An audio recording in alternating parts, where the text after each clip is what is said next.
Yeah. Mm, mm, mm, mm. Today's episode is called Mugged by a Tourist. My bands, my songs, my playlist. If you want to know about David Bowie, uh, check out Vincent Taylor. He was the inspiration for Ziggy Stardust. He was a guy who got dosed. He had a rockabilly band. Sometime right before the Beatles broke, around that same time, David Bowie was going to see him. A lot of people went to go see this guy, Vincent Taylor. Now, don't forget, I never wanted to be David Bowie. I wanted to be Mick Ronson. That's who I wanted to be, right? I'm a songwriter, and I don't think a lot of people understood that. And I became an actor in the 90s because I was an empty vessel. That's what I was. And whatever. I was called a non traditional actor. You guys know about that from my other episodes. Thank you very much for watching. Please play at 1.5 while you drive or 2.5 if you do. What? I always knew I was going to have my own show in Los Angeles. I always knew I was going to live out here, have my own show, even though I do it while I'm homeless. Oh well, it's just the way it is. I live off the EBT menu. I only eat cold food. There's only a couple places where you could buy it hot and then heat it up, but those sandwiches are close to, they're close to $7. They're closer to $7 than they are $3. But anyways, so the name of this episode is Mugged by a Tourist. I'm going to be talking about my playlists. Okay. So I talk about my bands. I started playing rock and roll like when I was 12. And by the time I was in a band called the Grievance Committee in Detroit, 1980s punk rock. My second guitar player was actually using the guitar that my mother bought for me for helping her to clean houses during White Flight. I grew up at 6 Mile and Gratiot in Detroit. And I think I have more of an affinity with Eminem out of all people because he talked about 8 Mile. He lived there. He gave Kid Rock shit for never going below 10 Mile Road. Like, right. He is pretty funny. I don't listen to that kind of music at all, but I was kind of in that same area as him. And when I was in St. Clair Shores, he worked out there for a little while. He's very familiar with the Warren Tattoo Crew. That's why I call him the police department in Warren. A Warren tattoo is when you get beat up by the cops and you're all bruised up. That's what a Warren tattoo is. He's very familiar with them. In one of his songs, he actually says, I'm talking about Eminem. He actually says, I know some undercover cops that are dying to shoot you. Okay. So this is a very true reality. This is how the world works. It was interesting. I was watching Ice Cube as well, and he talked about going to Detroit, and they were told not to play Fuck the Police. And when they did, as soon as they did, somebody threw a bunch of fireworks and everybody scattered. Okay. So when I was in high school, I went to Finney High School in Detroit. There was a shooting there, and that was the MO. It was an African-American guy was passing out fireworks. And so we just started lighting them off. We, meaning the friends that I was with. I didn't light anything. I was always just too shy and too high. I was just like, I really didn't do anything. I was afraid of getting beaten by my mother, and I'm a young man with hair on my nads. It's pretty rough. But I talk about that stuff now because whatever, I don't care. But I could laugh at it, actually. But that was the MO. And so he was passing out fireworks and he shot somebody right in the hallway of my high school. We were right there. We saw the guy who shot him. He shot a party store owner. Party store owners back then were mostly Chaldean, which are Arabic Christians. I don't mean to generalize, but that's what they were. Not many were Muslims. Most of them were Chaldeans, and they would get a big loan, a substantial loan to come into African-American areas and open up party stores. You never saw them opened up by the actual people who lived in the area. And that caused a lot of turbulence in Detroit over the years as well. So he shot this guy in the hallway of our school and he ran off and we all ran after him. And I could run the fastest. I should have really been involved in sports, but I never was. Like I said, I was a stoner. I became a songwriter. Okay. So we ran after this guy. He was African American. He just happened to be. But they're like, I'm trying to describe the animosity that was happening, right? A lot of these people, you have outsiders coming into areas and opening stores and, selling to the people are going to get pissed. And that's what happened. So we shot him at my high school right in the hallway and he went off running. We chased after him. I was the closest one to him. I saw him get in a van and I described it. We all told what happened. What are you going to do? You have to tell. So anyway, so there's that. But after that, I was like, man, I want to play music. I don't want to be in this lifestyle. Okay. I don't want to be like just another guy sitting in a bar drinking beer. I want to do something with my life. And I did. I was in a punk rock band called the Grievance Committee from 1985 until 1992. That's 6 years. But before that, I was in a band called The Filth. And my drummer got murdered. And the other one, I had two drummers. We only did a few shows. And one of them got murdered, sadly. And then the other one was Mickey Quattro, the nephew of Susie Quattro, who was on Happy Days. So, and then before that, my band was called Urban Upset. And my drummer went to go play in another band called Son of Sam. I don't know, whatever. But so I'm going back in time. And what I'm doing, I live out in WeHo now in West Hollywood. And I'm writing a novel. And I'm hoping this novelization will turn into a television series. We're going to will it into existence. We talk about the will a lot. It's called volition as well. Of your volition. Is it conscious volition? Is it subconscious volition? Right? We talk about the ether. The ether is where Wi-Fi, that's the waves it rides on. Is it the 100th monkey? You guys know about the 100th monkey? I don't believe that we're animals. I believe that we are demigods. Right? And so a lot of times in academia, they tell you that we're nothing more than animals. I don't buy into it. It's not going to happen. I'm entitled to my belief system. I'm entitled to have my show. Yes, YouTube exclusive. That's right. I'm part of the Google. Google. Take it easy, fellas. Ooh. Speaking of which, we're going to be talking about. I'll be showing you my playlists a little bit. Take a look at this. Muy importante, guys. The Selfish Ledger. Please take a look at this. This was from 5 years ago. It's called the Selfish Ledger. Oopsie, hit the wrong button. Okay. So we're going to be talking about my playlists right here. And because I don't think they're getting enough play. So, just to let you know, hey guys, sorry. Just to let you know, here.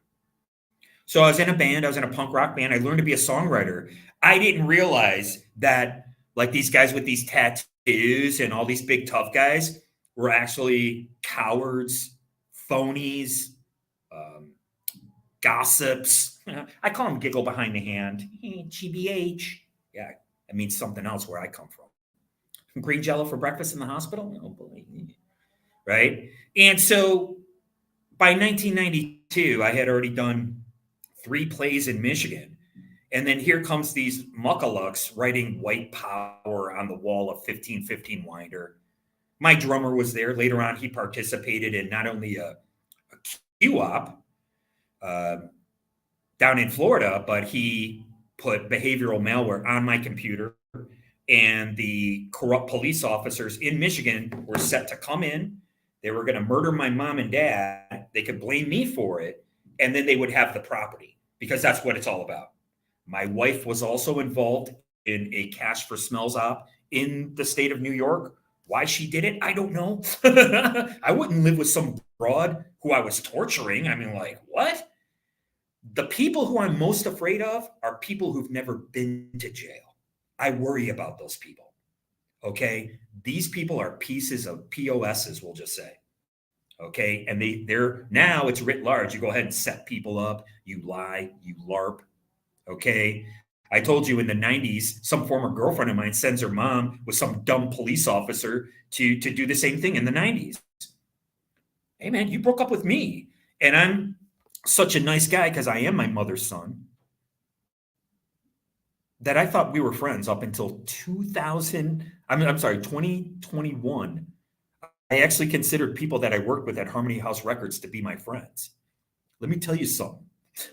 You are not my friends. I don't have a friend in the world. It's just me, myself, and Ison. That's right. The dark triad right here. I got about 4 pages into the dark triad paper, and it's all about targeting and vilifying people. I'm just not buying it. That is such a small percentage of the population. It's really, truly sad. So, like I said, I was in a band called Urban Upset in the basement with Bob. That takes place in my novel that I'm writing. Novelization will be turned into a television series. Okay. There's no television series about punk rock. There will be. Make no mistake about it. It's about a gentleman who finds out that he was born on the same day as Napoleon 200 years later. And a film director released a film on that very same day. And this gives this kid the confidence that I didn't have, the confidence that he needed in order to keep pushing with his band. And I have all the story. It's all figured out. I know the story intimately, right? And it's not just about my band. That's the main thing about it, right? Because what do you have? Like, oh my God, I have the biggest band in the world. There's a couple of murders. There's some people having, affairs. Big deal. Well, what we're going to do is we're going to transport back into the life of the filmmaker who makes the film called Bonaparte Bon Ami. Okay. And so don't forget that my writing is up on Kindle, guys. You can look at any of my writing. I write in exposition. I don't write a lot of dialogue. It's mostly just action. Okay. So I'm showing you my creative process. Okay. I spent some time going to jails and going to behavioral health centers because I was an alcoholic from the age of really young age, high school age. Okay. And I had never quit drinking. So, but during this time, I was able to accomplish quite a bit. And I was really just kind of beating myself up. I was kind of waterlogged after, I don't know, about 20 or 30 years of that. So I was in a band called Urban Upset. Then I was in a band called The Filth. So that's 15 years old until I'm 25. Then I'm in the Grievance Committee from 1985 to 1992. The Grievance Committee from Detroit. Make no mistake about it. I had like 30 songs. I told you in the last episode. Oh, well, right. The last song I wrote in Detroit is called What You Say. I wrote it about a girlfriend. She didn't want to date me anymore. So I left. And it turns out that I'll be background checking this girlfriend right here on the show. I had a girlfriend. I'm not going to tell you who she is. She told me her husband wanted to murder me. Okay. She looked me right in the eye. She told me her husband wanted to kill me, and he's from Detroit. So that's why I know this op is real. The op that they ran on me using behavioral malware is real. And they were using this at some point, but I got rid of those apps off my phone, luckily. And I got rid of these pieces of shit from my life. And again, like I said, it includes my drummer and my wife, sadly. But so by the time I went to New York in 1992, let's just say by the time 1996 rolls around and I'm at the Don Buchwald Agency, they don't know what the fuck to do with me. That's not my problem. Like I said, that's theirs. So by 1997, I'd done 8 plays, 3 commercials, 2 voiceovers. My picture was in the newspaper. I was picked to work for Ralph Lauren's RRL line. I did numerous student films and extra work, and I also met Francis Ford Coppola, shook his hand, and gave him my headshot for On the Road. Okay, you could see what kind of look I actually have. I look like I could be an extra in On the Road. I don't believe American Zoetrope ever made it. Okay, but when I'm in an elevator at Don Buchwald Agency with the guy from Twisted Sister, who was played out by then, he's looking for other work to do. I was looking for other work. I had already written an album. It's not my fault that the people in Detroit can't recognize talent. They have to be told what to do. I call these people the obsequious Philistines. It's not my fault that the people at the Don Buchwald agency are the same. I've been ahead of the pack the entire time. How are you going to have someone that you represent at your agency has a commercial playing 30 times a day and you're not going to recognize that? That's their problem, not mine. Okay? So I've always written. And so what I did is I went out on the streets. I lived like a homeless person. I started writing. I got my million words in. But before I did, I wrote this song. And now you'll have to see. I'm trying to explain to you, if I had a guitar, I could like say, okay, this week, I'm going to start this song. I'm going to show you how I'm trying to find a hook. Okay. Now this is important. Now you can take a look at anyone's generic songs. I mean, you take a listen to, I don't even want to say the names because it's like, just because you have verse, chorus, bridge, doesn't mean it's a good song. Anyone could write a song. I get that. You have to have the hook. I have the hook. Okay. And what I do is I search for this hook in the song. Beep, boop, beep, boop, beep, boop. And then I write the song around the hook. But first you have to have that hook. Here's a hook that I had. Oops.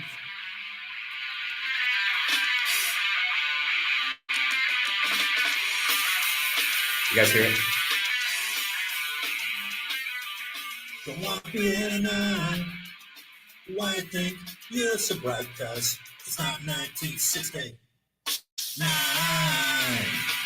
Vocals are terrible. The mix is bad.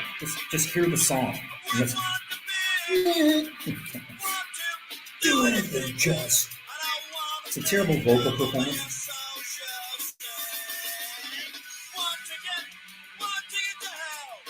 One ticket to hell. I love that.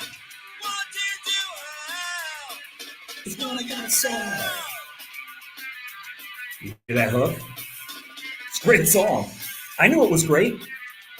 If you had a label in Detroit, and I've known you for 3 years, go fuck yourself, piece of shit.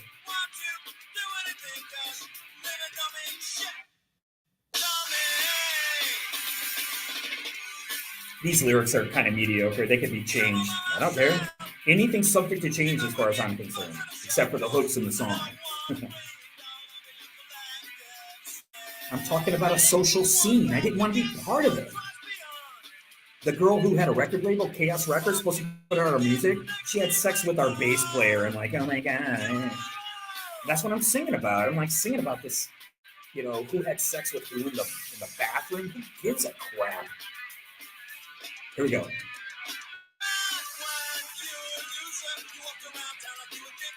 Dick the Bruiser.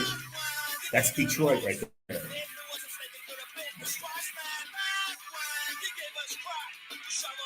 And now we shovel it right back. Yeah, where are they now? All the little boys who went and left town.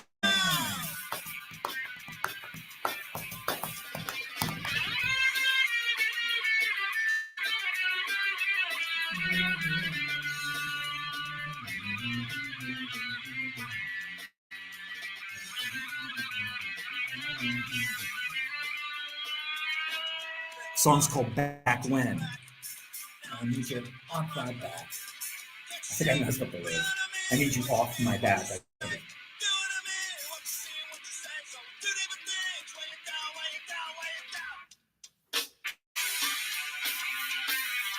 You guys feeling this or what, man? Look at that hair stand up on my arm, man. That can't be denied.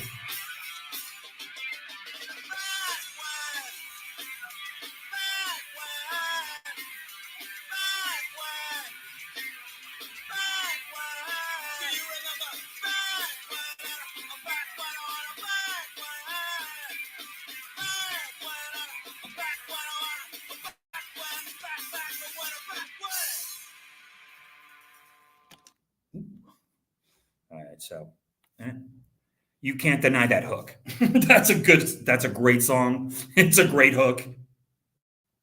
Like I said, I do my part. It's up to other people to do their part, and people don't understand this. You are part of a team, guys. When it comes to anything, now I watch this crap comes up and on YouTube. I'm YouTube exclusive. The Google, oh, no Google. And then talk about the record business and all this and all that and all that. I'll be happy just to get my music out there. And so what I'm doing, I'm not writing scenes around every song because that's lame. Because sometimes the song will just be playing in the film. Okay. I say film a lot. I don't care if it's an on-demand series or whatever. Right. I'm very cinematic. I am the son of the midnight movies. My mother used to write me letters so I could go to movies when I was 11 years old. I was scared to death. That was great. It's like, oh, excuse me. It's like you kind of get addicted to the fear a little bit, right? Anyone will tell you, it's like, oh, let's watch a scary movie. Oh boy, right? You kind of get addicted to that fear and that feeling. So, I made it till about 1998 in New York, and that was it. Like I said, I went through numerous girlfriends. I couldn't keep a girlfriend because I was an alcoholic. Had a guy OD in my apartment. I'm like, fuck, man. I'm like, and my friends were losers, and I wasn't doing anything creative. I was just working all the time. I was working with people like Nicola Doring. She's around. You could see her name on the Fastball video, song called The Way. Not even knowing the way. One hit wonders. Okay. So that's all I ever hoped for, was just to have one hit. I don't really care.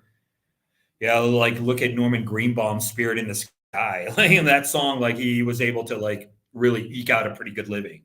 I sleep in my car. People are LARPing me and targeting me this has been happening since 2017.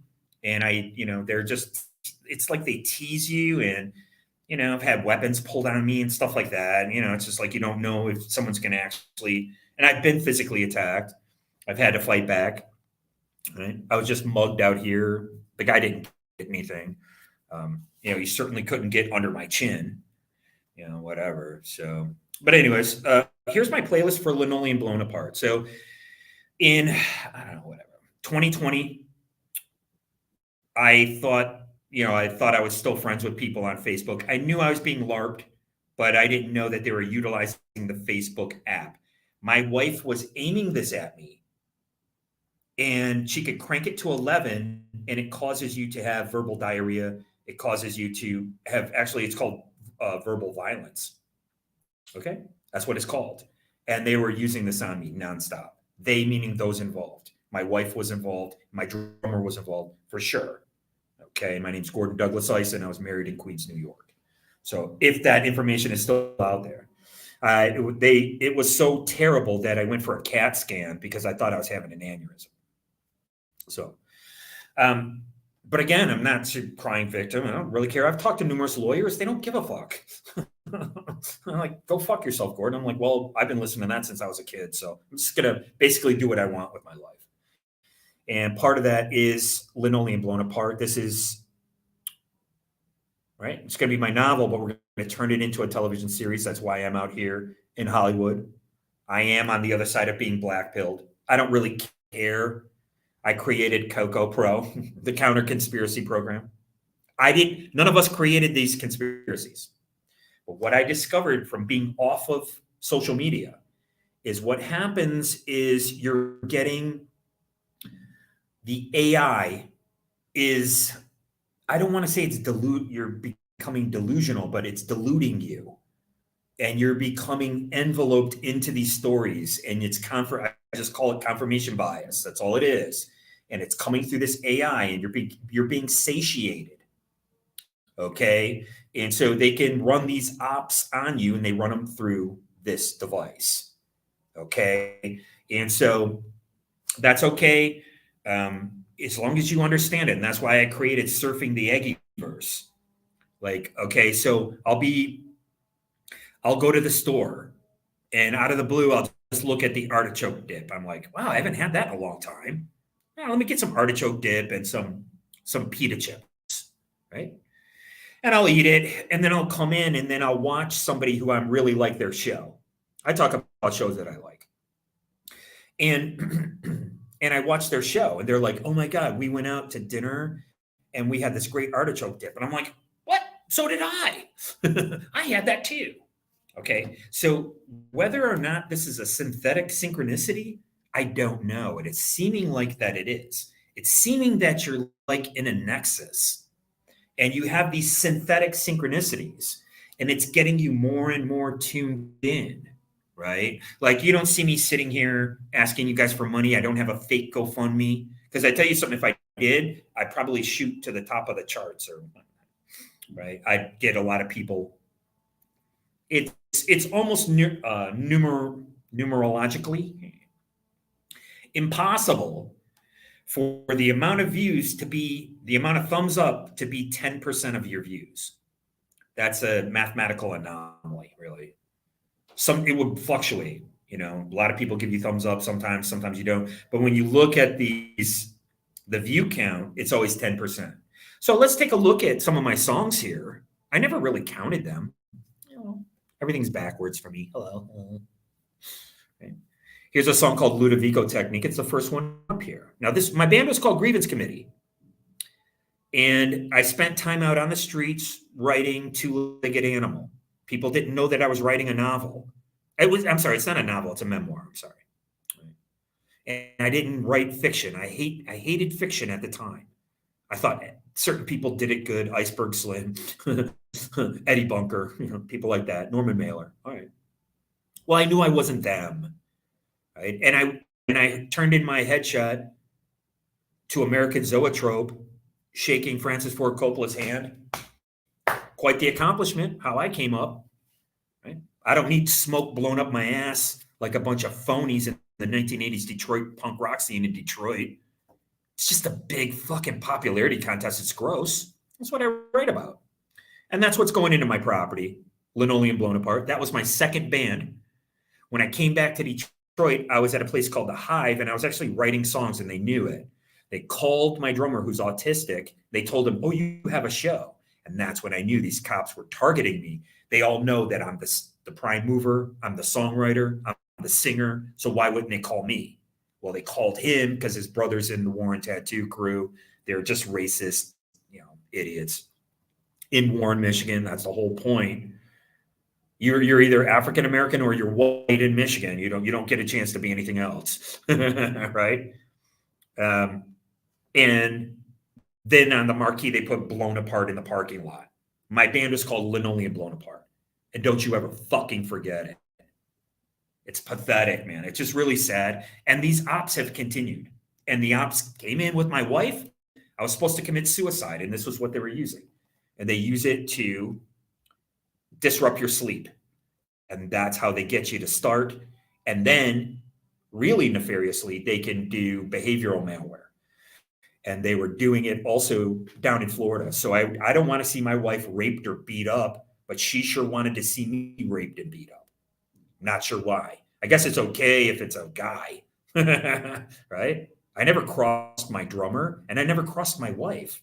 I don't know what your problem is, but I did find out that on the street, they use entrapment. Entrapment is supposed to be illegal. It's not. The whole system is rigged for you to cop a plea. That's what the system is rigged for. People should be outraged about that. You shouldn't be copping a plea. When have you ever seen a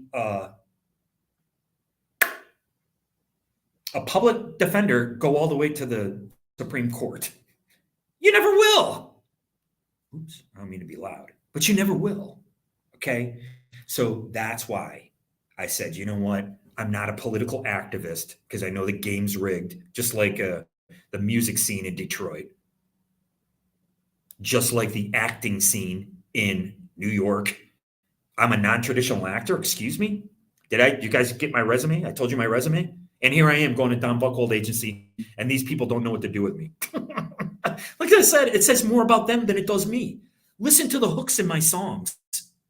If you own a record label in Detroit and you heard that hook, like I said, the gerbil stole it. He's from Farmington Hills, Michigan. Take a look at their median income.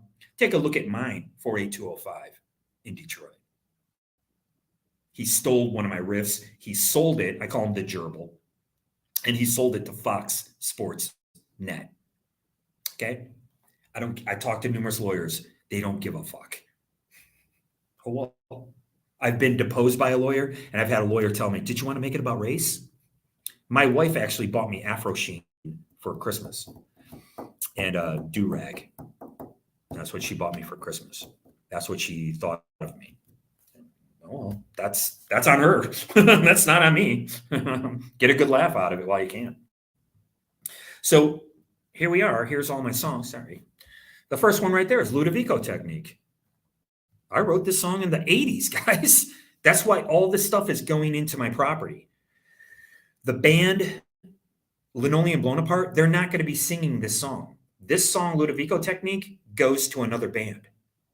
Okay, that's how complex this is. Okay, here's a song called Collision Course right here.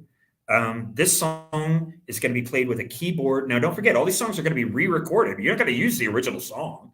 I mean, unless it's a song that I'm not really using that we need to play in the background of the film. Right? So Collision Course is going to be played at their very first show with guitar, keyboards, and drums. Okay? And so this is going to be the band in the series. Now, I'm just going to write up all the scenes. That's all I'm going to do. It's pretty simple stuff. I worked at Propaganda and Satellite Films in New York. I think Alex Winter would be great for this project. We used to rep Alex Winter, Simon West, Stefan Sednui, Pam Thomas. That's just off the top of my head. So Alex Winter's great. He came up with Keanu Reeves. I highly recommend The River's Edge if you really want to see a Keanu Reeves film. I don't really watch John Wick and all that, but you guys can. I like The River's Edge. I actually was talking to one of the producers. Okay. I can't stop. But here you go. Here's Collision Course. And then here's Just My Imagination. That is a Linoleum Blown Apart song. So when I moved back to Detroit, and I was like, oh, yeah, all that old stuff is stupid, isn't it? And they're just like, what, dude? What? And they got this incredulous look on their face. They're probably a fucking Fed rat. That's what I call them. They're a Fed rat. And now I know that it's DHS Stasi. Okay. They're all rats. They're all informers. So again, you're talking about, that's what was so great about The Sopranos, because the times were changing and these guys were mired in this old way of life, right? Just the way I'm mired in this old 1980s, 1990s punk rock. So that's what brings the authenticity to this project. I urge you to get involved in this project. I urge you to tell other people about this project. And I urge you to leave a comment. Right? I watch your shows. I comment on your shows. You read my comments. So why don't you comment on mine? Give me a thumbs up. Thank you very much. Ooh, weird. Ouch. Yeah, it's pretty brutal. They ran Q-Ops down in Florida. It's basically rape. It's like mind rape and physical rape. Get into physical rape. So I'm not afraid to talk about it. I'm not worried about it. Like I said, every night I could get murdered. And that's the ops that they keep running on me. Racism is fake. It's weaponized. They all work together. Right? So let's not forget that. So Just My Imagination. Now, when I went out on the streets, when I left grievance committee at 1515 Winder after some POS wrote white power on the wall, and our band was never about that. So again, you're getting into this American History X fake future that everybody just normally thinks is normal now. Okay, yeah, great. I'm into two-tone bands, man. Go fuck yourself. So, right. So I was into like a lot of that ska and stuff like that, you know, and people didn't know what we were doing, and rap rock was coming in. So I left, right? So I spent 15 years away. I didn't even play guitar barely. 15 years. And I came back and I wrote Linoleum Blown Apart songs. Okay. I wrote those songs, and I really like those songs, actually, well, equally to the grievance committee, but okay. So here's the song Exposed is the next one on the playlist. Exposed, and that is going to be played at the Asylum. So Collision Course and Exposed are going to be played live by the band while there's a scene going on. Some of these songs are not, right? And when you cut to the band playing live, you're never going to see them in the series play an entire song from beginning to end. That's the beauty of it. What are you going to hear? What are you going to hear? The end. What are you going to hear?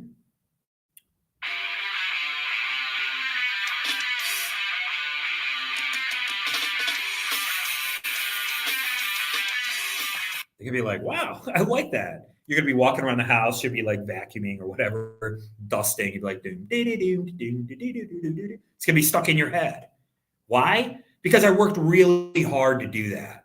And I don't need smoke blown up my ass by a bunch of fucking word salad artists, word salad tossers in Michigan. In case you guys don't know, some phony who lives there in Royal Joke, Michigan, had my name in his mouth for 30 years. Apparently, nobody finds that strange. Okay, I'm the only one who finds that strange. I would look at somebody who's lampooning somebody else for 20 and 30 years. I would look at them like they had the problem. And I know that I'm right. Because they, again, they're getting local accolades, smoke blown up their ass. It's like rather pathetic. So, look, I hit that by mistake. There's Stanley Kubrick right there. Okay. And he is with people from NASA in that picture. Okay. We talk about that in Coco Pro. I didn't create the conspiracy. None of us did. So we were getting that kind of stuff with confirmation bias.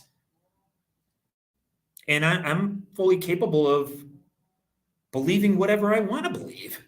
You can't tell me what I believe and what I not going to believe. What are you going to do? Tell somebody in a religion what they can believe and what they can't? Okay.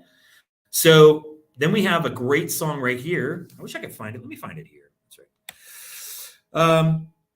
It's called Burning in the Night. And again, I've got a really terrible version of it. I apologize for that. It's pretty bad. I think this might be the song that the gerbil stole. I'm not really sure. It's all this big, like, oh my God, Gordon, let's try to hide it. That's why when they sent that bear trap and I rocked out with my cock out, you got, not me. And you proved that it's police officers involved in this stuff, running the porn industry. Yeah. Wow, classy bunch. You walked in and said you had enough.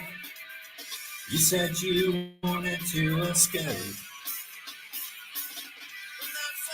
And I thought I'd call your bluff, you know what?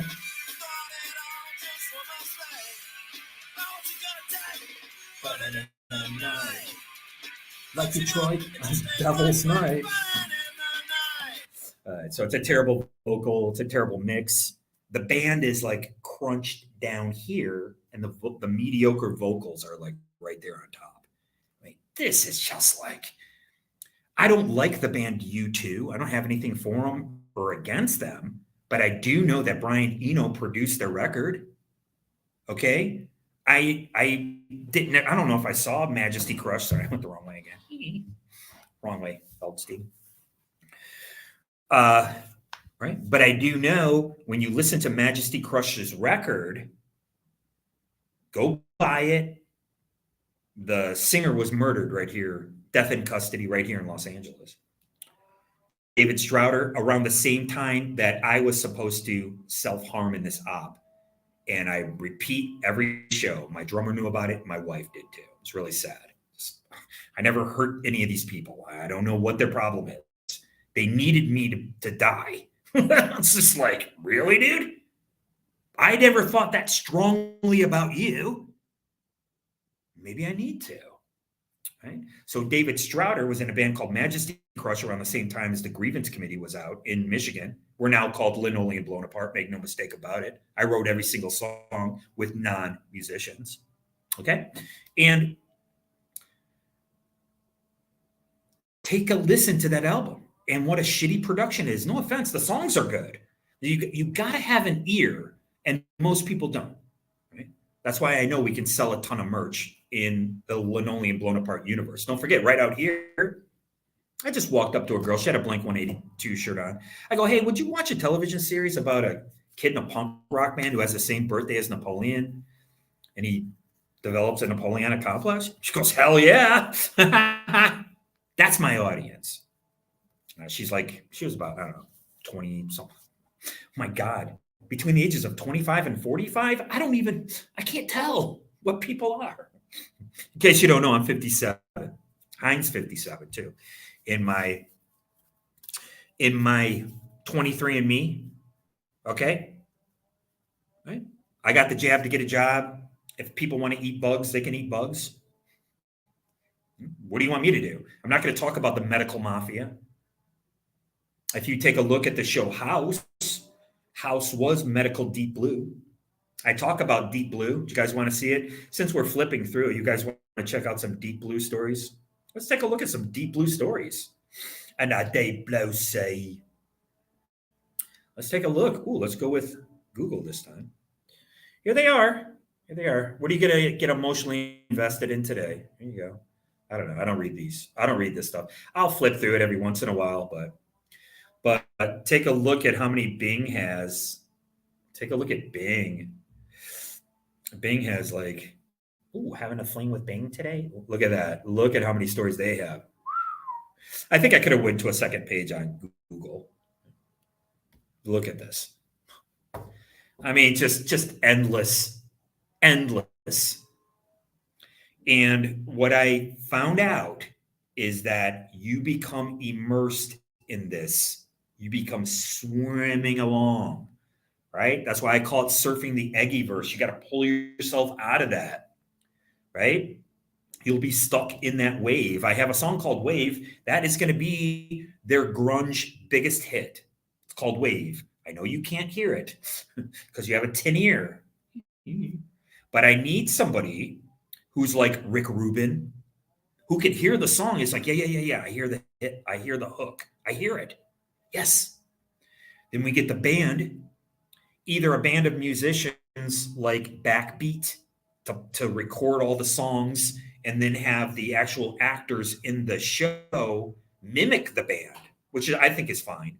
I'm fine with that. I think it's probably better that way. You get professional musicians to do the recordings, then you get the actors to act them out.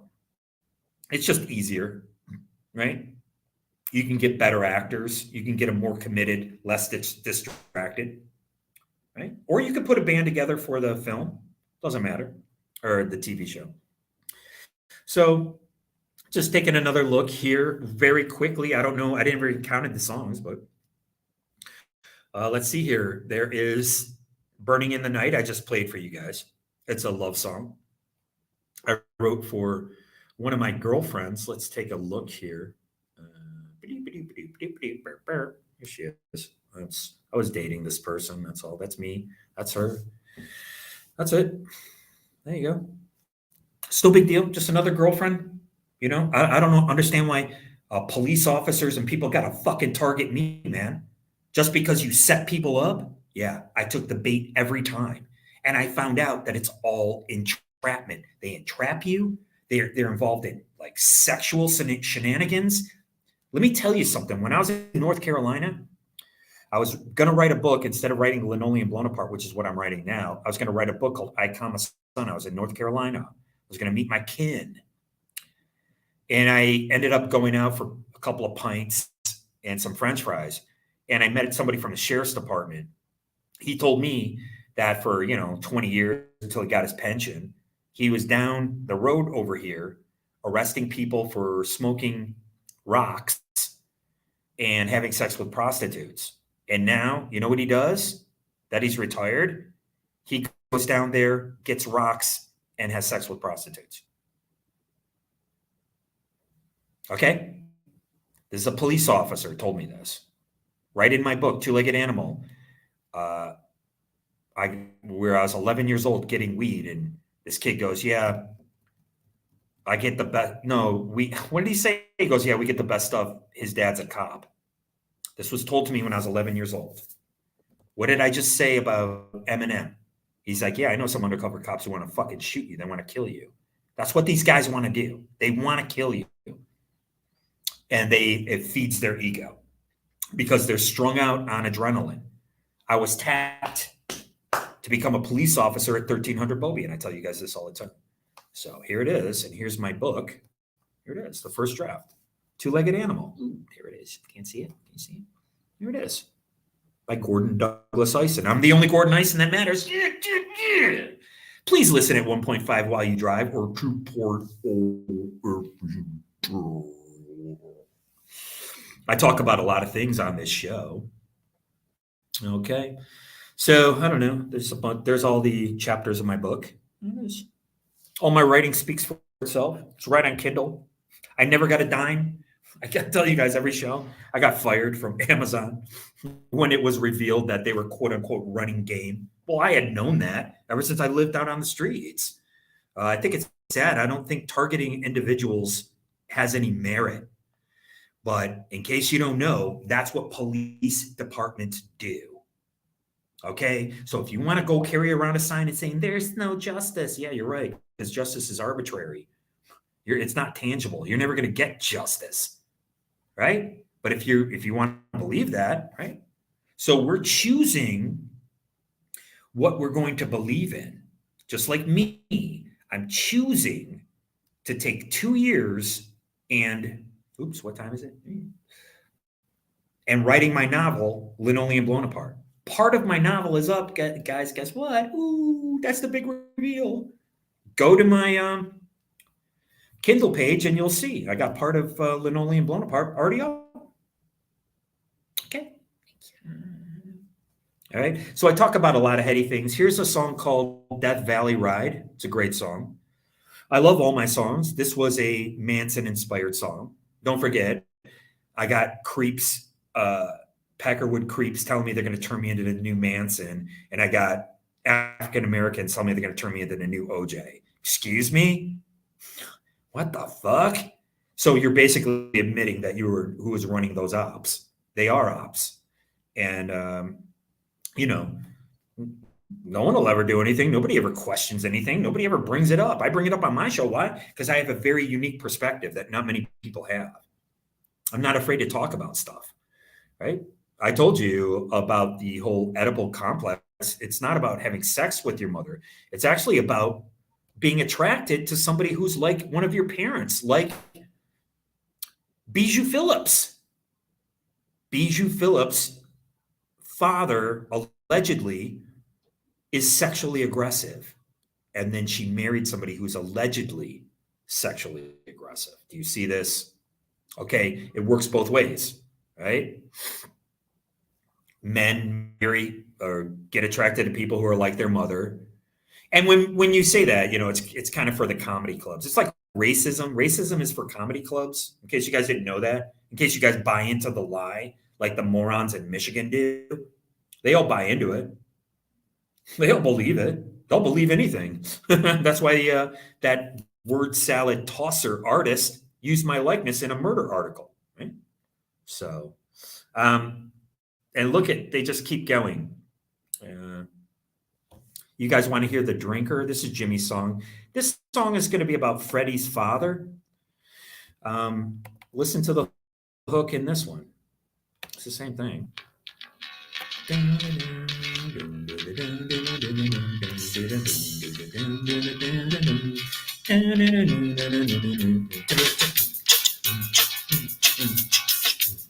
Look at all the songs, guys. And I have more.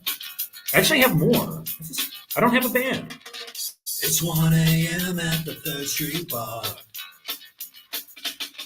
Trying to shake off what's been getting me down. Jimmy Sari pulls $10 from his pocket already. I'm fresh and crisp from the ATM. I want to say,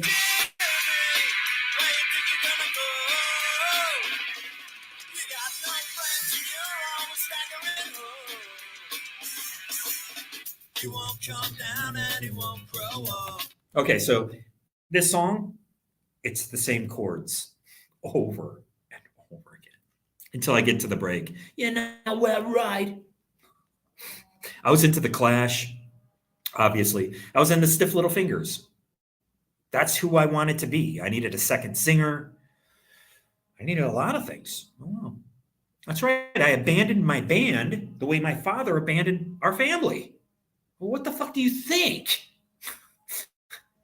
And then all of a sudden, I leave and I become the butt of some joke. I told you, later on, that joke was attempted murder on my family. And that's how I look at it.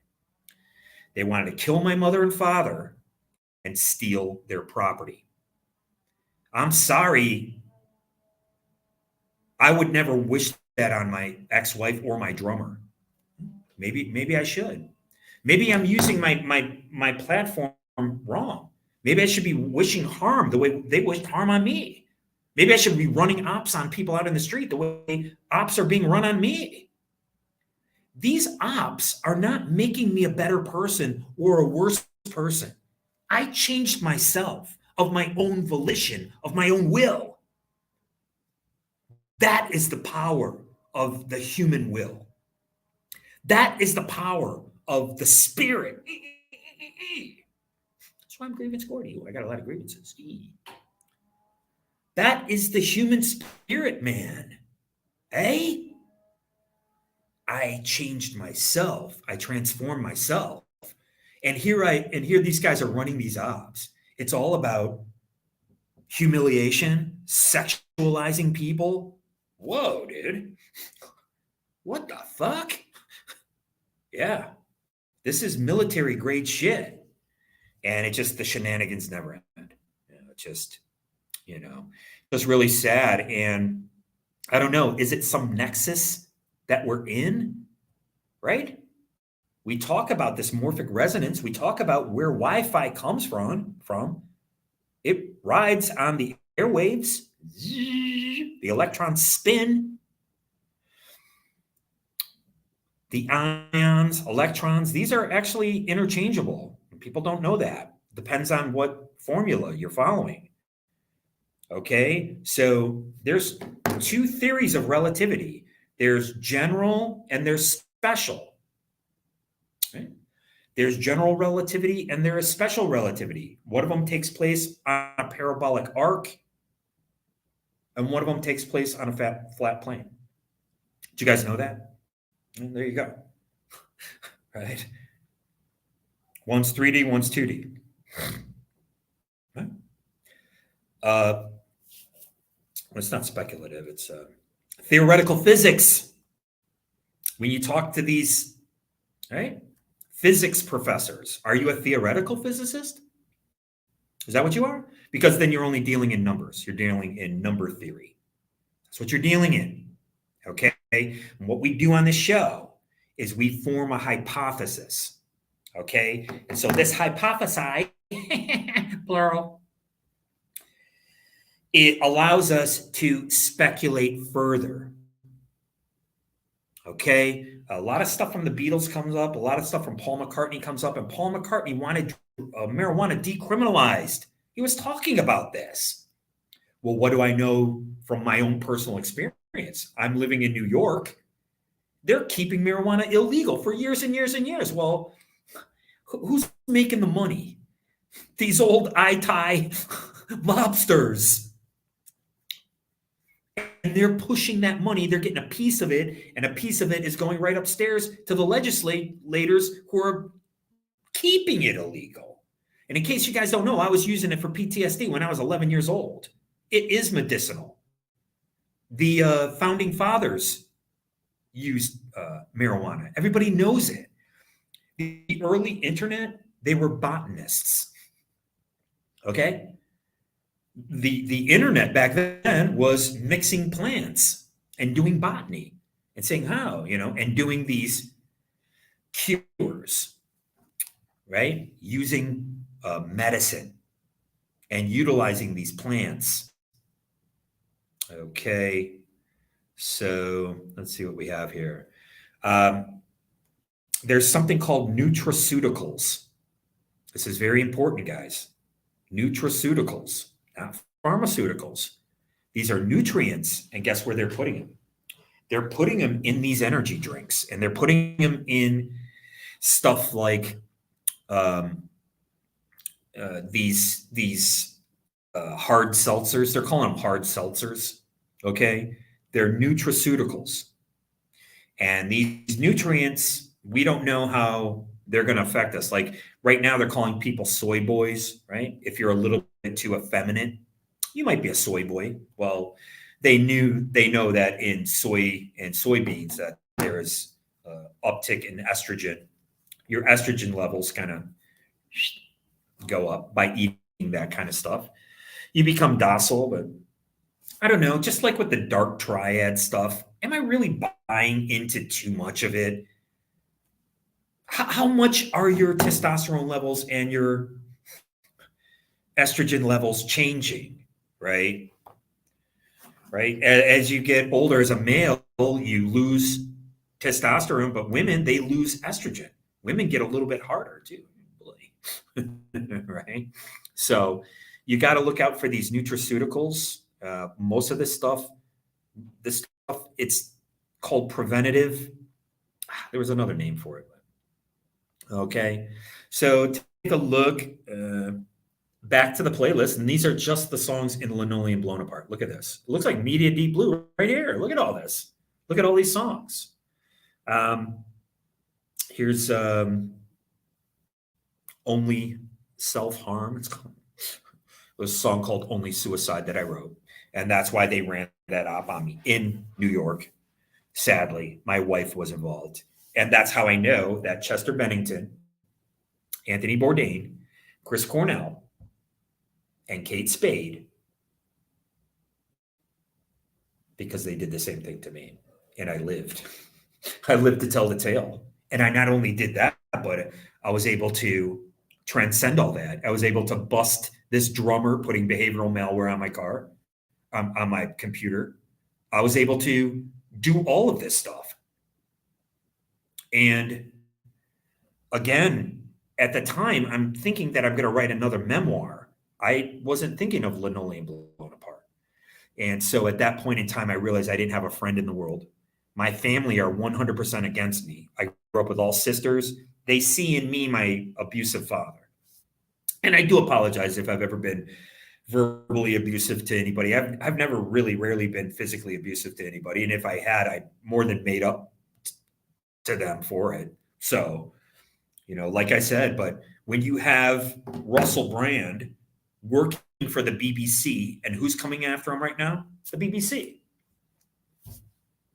He worked for the BBC. He made the BBC tons of money. You see this? I don't know. It just seems that they're going to be attacking speech. That's why my show's about my creative process. I came up in a bad neighborhood, 48205. Check out the median income, guys. I made it all the way to WeHo. You can make as many LGBT jokes as you want. That's on you. Like I said, I knew what LGBT was because I grew up with a kid. Okay? I grew up with a kid who was LGBT. And guess what? He died in the 1990s of AIDS. That's brutal. When I was in New York, I would stay at flop houses and I would see that 1990s AIDS on people. And it's brutal. It was rough. And that's why I don't appreciate people making fun of me and doing all this stuff. They can't hold a candle to anything that I've ever done. You threw away our friendship. I thought we were friends. But is it a false feeling of friendship? Is that what they're doing? I believe so. I believe in Meta's white paper, they said they want you falling in love. Well, when you're in the Cinderfella effect, like I've been for years, thank God I don't have Facebook or Instagram on my phone. I've had numerous operators trying to get me to put Instagram on my phone. That way they could come through that app. I just had this POS right at the library. Oh my God, they just don't stop. He's like, what apps do you have on your phone? Like, what? Asking me when the last time I had sex? Dude, this happened the last time I was out in Vegas and I was homeless. These people are not rogue. These people are organized and they have ties to the police department. And nobody would ever believe you. That's why they do it. That's why they get away with it. That's why my wife participated in it. I'm sorry, you bought me Afro Sheen for Christmas? Was that supposed to be a joke? Laugh it up. I'm a maroon fetishist. Okay, so if you want people to, how do you identify? What's your pronouns? We, with two E's. Oh boy. Right? Me, myself, and I said, ooh, the dark triad. I sure am. Oh boy, look at that. Oh boy, what's my true color? I don't know. What is race? I don't know. Who knows? Right? Are we going to accept what they have to say? I'm not. My past does not define me as a person. If you're using my past to define me, then we don't have no business together. We have no business being friends. I was mistaken. I thought people in the 1980s punk rock scene were my friend. We are not friends. You don't change the names of my songs. You got a record label for 3 years. You don't come to me and put out Grievance Committee record. Fuck you for life. There you go. That's why I'm not worried about it. Because if I do end up getting murdered, guess what? So nobody cares. And when we were so cynical in the punk rock scene, we said life sucks, then you die. Right? There's songs called Life Sucks, Then You Die. And don't forget that I was watching, I talk about John Belushi a lot. He was so great because he was into Fear and he was into the Dead Boys. The Dead Boys were America's version of the Sex Pistols, 100%. There is no doubt. Better than the Sex Pistols, definitely, 100%. But, whatever, it's just another band. And when I was 10 years old, I was watching TV. You can check the timeline for yourself. I was born in 66. Gordo's Garage, 66.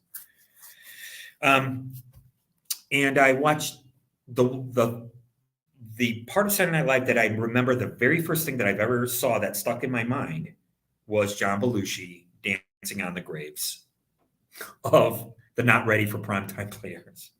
And he's like, I'm the last one to live. I outlived them all. And he just starts dancing. And I'm 10 years old and I watched this and I remember it. Right?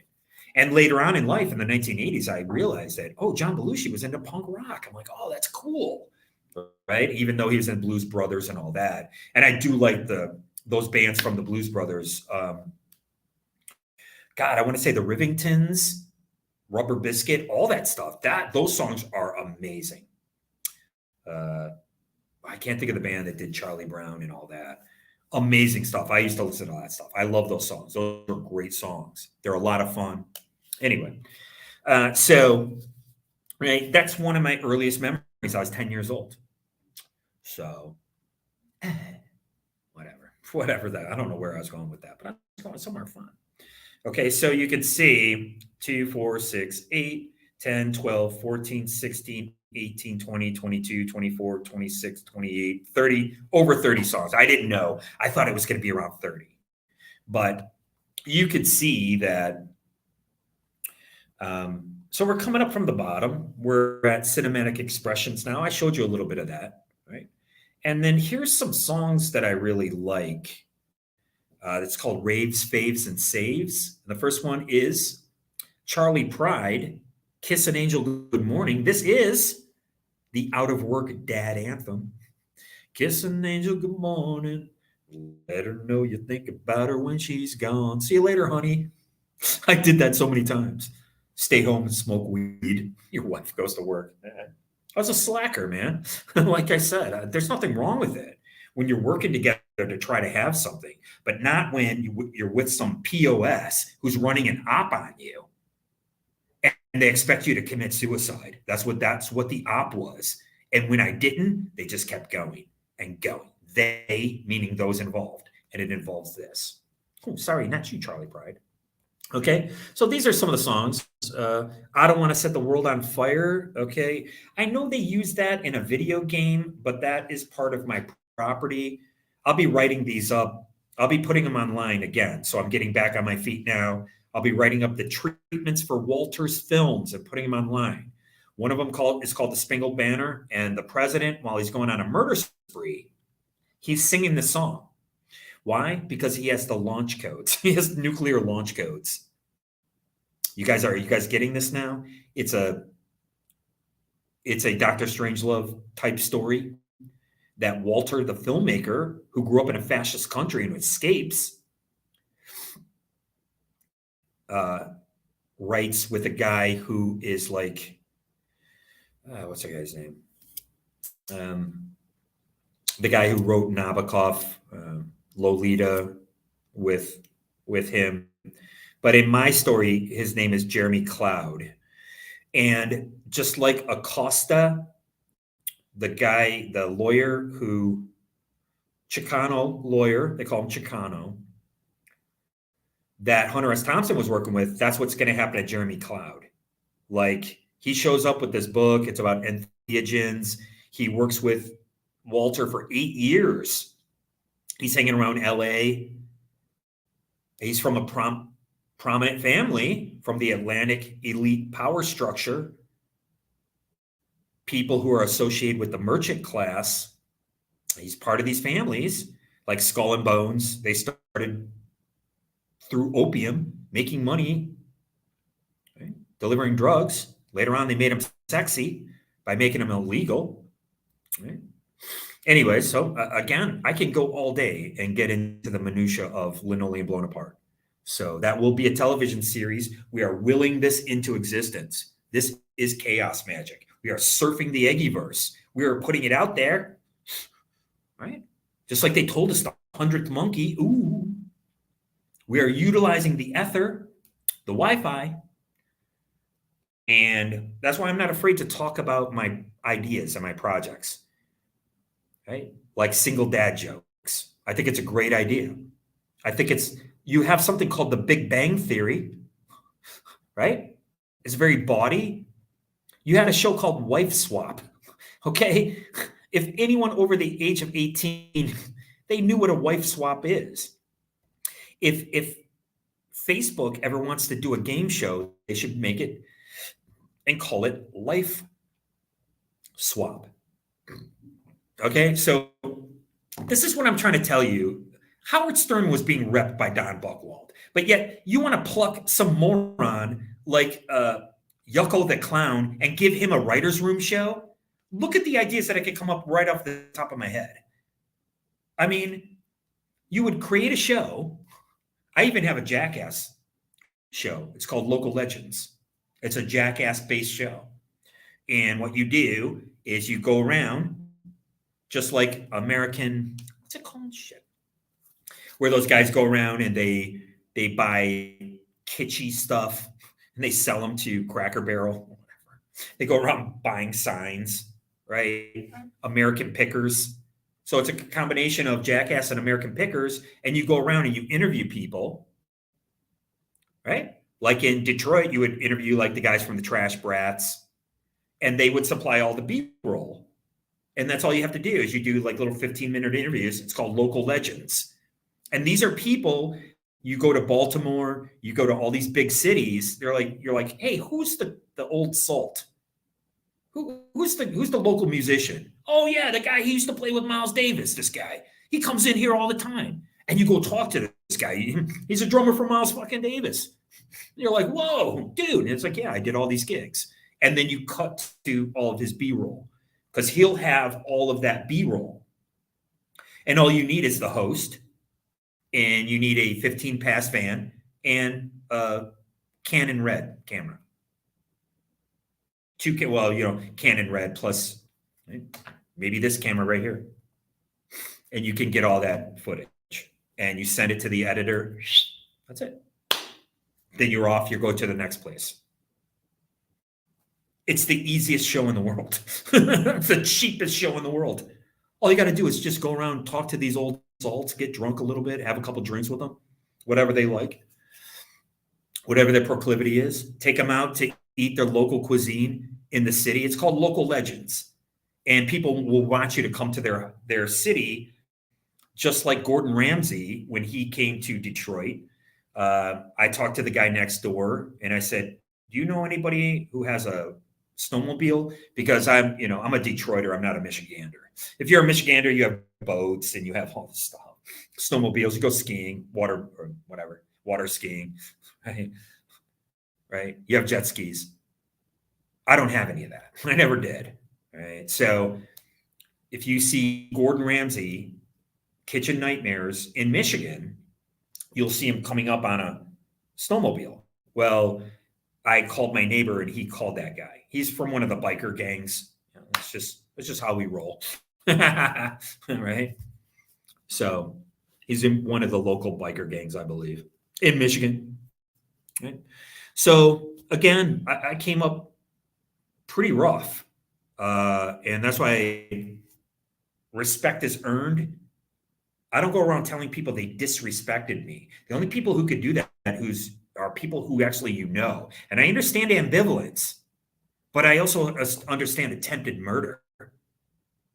And it went from calling me Zoolander, a bunch of people who've never done anything, never went anywhere, including one guy, Whiskey Dick Dan, I call him. Oh, he's dead. Yeah, he couldn't handle his dope.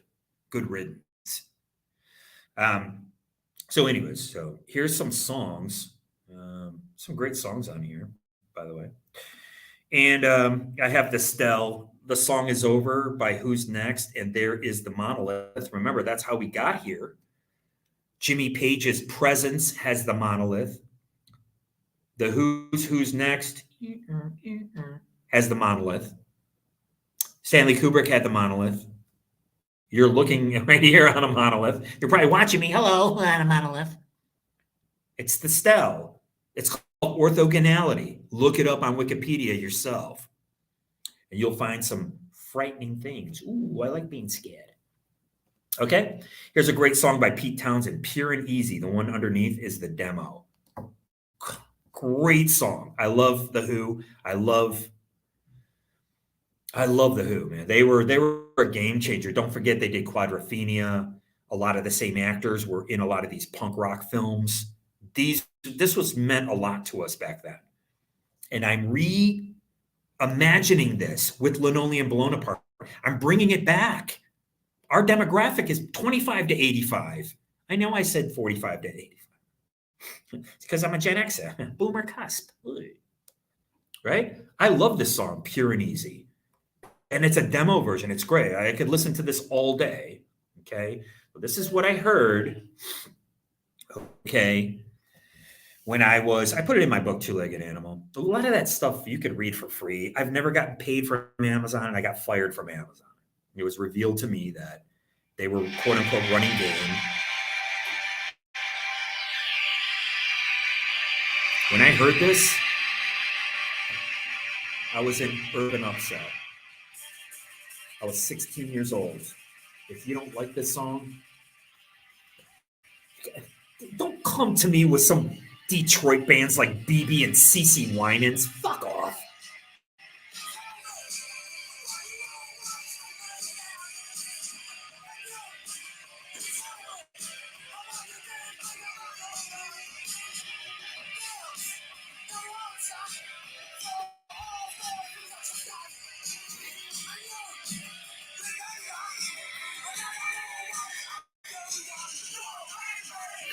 It's called Bad Man. He said you're always on the run.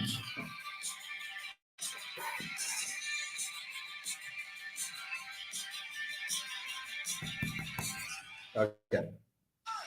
You realize. This band called Cockney Rejects, okay? So that's when I started getting into punk rock.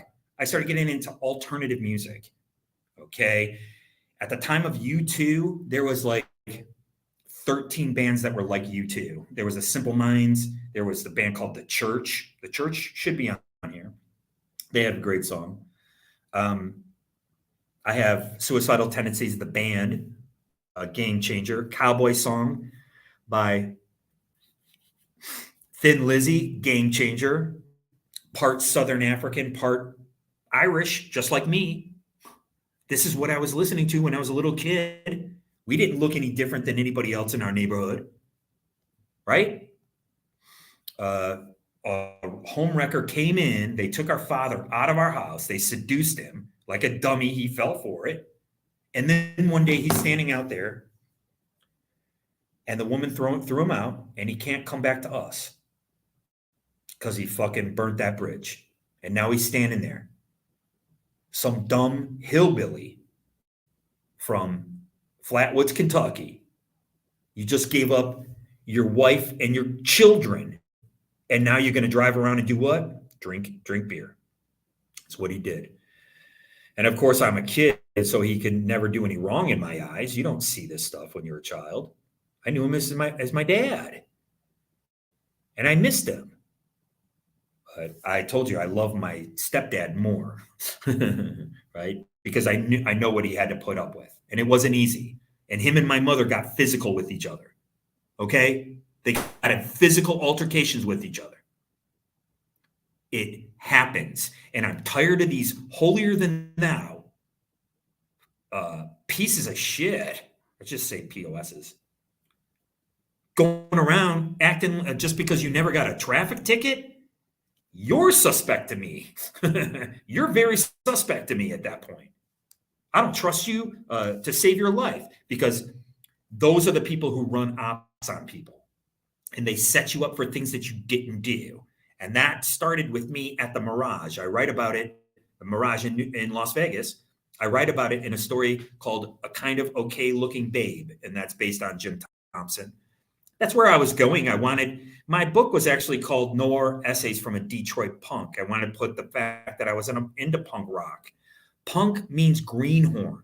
It actually means ember, that you're the one who has to tend to the fire because everybody else, you're young. You have to stay up and tend to that fire. And later on in America, they were called a bindle punk.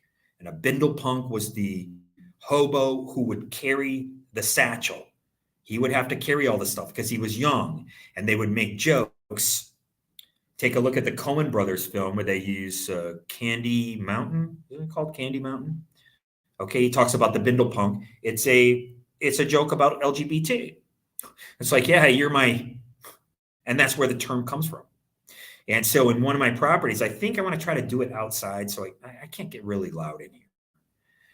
But I want to act out of reasonable service. Hopefully I can do that. Hopefully that might be the next story that I put up on Kindle. Okay, we've been going at it over an hour. I can go all day. And again, I got songs on here. The Busboys from Eddie Murphy was a game changer. Eddie Murphy was making fun of the Italians in his neighborhood. Eddie Murphy was awesome. Just unparalleled. And again, I'm not sitting here nostalgic saying that I missed I made the touchdown. That's word salad tosser from Royal Oak. That's those guys, man. Me, I'm continuing my life's work, my oeuvre. Okay. And it's turning into an oof, more like it. Right. Here's both Synchronicities by the Police. Okay, Synchronicity 1, Synchronicity 2. We talked about synthetic synchronicities. I explained to you how they work, and it is through AI. Okay? I got tons of songs on here. So, but anyways, we'll go back. We'll take a look at some of the other playlists here. Oops.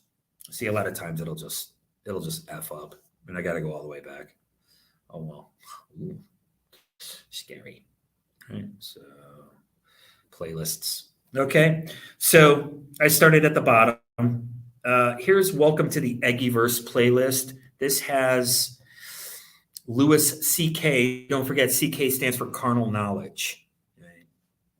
He turned out to be a chronic masturbator. Now, listen to Louis C.K.'s last stand-up special without the laugh track and see if it's funny. I don't think it is. I don't think it would be funny. He came out, he's got a stain on his shirt. It's just like, didn't shave. And again, I want to say something for the record. I don't do my show stoned and I don't do it hungover. I've never done a performance high or stoned, too stoned to play. One of the last shows I saw was Van Halen, and it was Terrible. And they were too stoned to fucking play. And it was very disrespectful to people, working class people, spending their money to go see a concert, wasting their time and wasting their money. Okay? Eddie Van Halen's dead. Do you see where we're going with this, man? There's only so much time. That's why I don't believe in this whole Saturn and Satan and all this stuff. Okay? Kronos, Moloch, Baphomet. This has to do with this realm that we're in. This has to do with the limited amount of time that we have on this earth. That's why I don't have any respect for very specific people. I'm not mad at the world. Oh my God, I'm going to beat everybody up. I'm disappointed with very specific people. Okay? We only have a limited amount of time on this earth.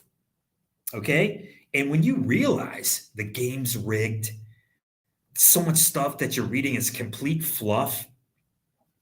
Do you know what kind of mechanism has to be in place for the New York Times to come out every single day? You know how much word salad that is? But we all knew as cynical punk rockers that that same paper is lining the puppy cage. That's what it's doing, right? So please, I have David Lynch's weather report.